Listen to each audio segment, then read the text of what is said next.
কথা হয় না? যদি আবার চিন্তা ভাবনা করেন যে হিরো আলম যদি লেখাপড়া ছাড়া এমপি পদে দাঁড়াইতে পারে, তার আমরার অসুবিধা কি? তা এমনকার লেখাপড়া লাগেনি। হিরো আলম রীতিমতে বাংলাদেশের জন্য একটা কিয়ামতের আলামত। কিসের আলামত? আমি তার ইনসান করতেছি না, আমি তার কাছে মেসেজটা জানাইতে চাই, ভাই তোমাকে নিয়ে মানুষ যা করতেছে এটা শুধু স্বার্থের জন্য করতেছে। বলতে বাধ্য হচ্ছি, কিছুদিন আগে একটা মায়ের খাইছিল না, সে এই মায়ের ভিডিও আমি দেখছি। আমার প্রশ্ন হলে এতগুলা লোক তোমার সাথে থাকে, মায়ের খাওয়ার সময় তুমি একা খাইলা, সাথে লোক কথা হয় না? এর যে সময় মারে আর দৌড়ায়, এর সাথে একজন লোকও নাই। তোমারও যদি কলিজা দিয়া মহব্বত করতো, ভালোবাসতো, তাহলে হেরা মায়ের খাইতো, তোমারে সেভ করতো।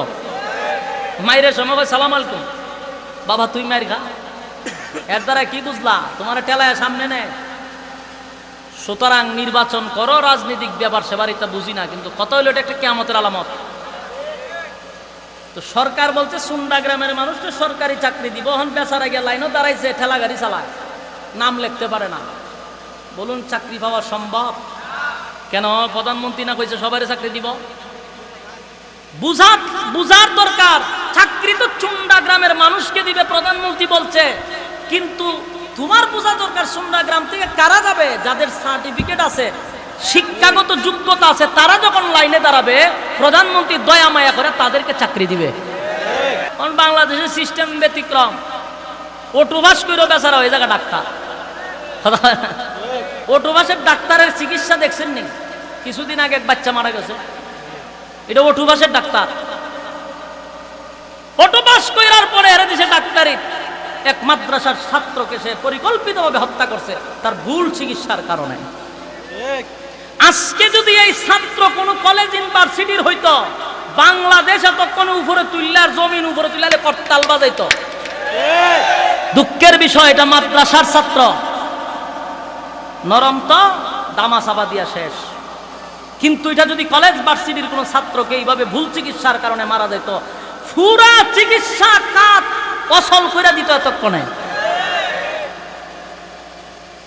চিকিৎসা করতে বাংলাদেশে ভয় লাগে, বাংলাদেশে ভয় লাগে চিকিৎসা করতে।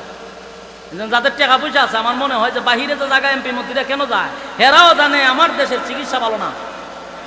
নাহলে ভালো হইলে তোরা বাংলাদেশের চিকিৎসা কর, তোরা বাইরে যাস কা?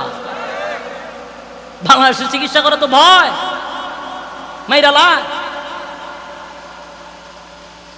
যুবক ভাইরা আমার, সার্টিফিকেট থাকার পরেও বাংলাদেশে চাকরি হয় না, ডাইনে বামে লোক লাগে, কথা হয় না?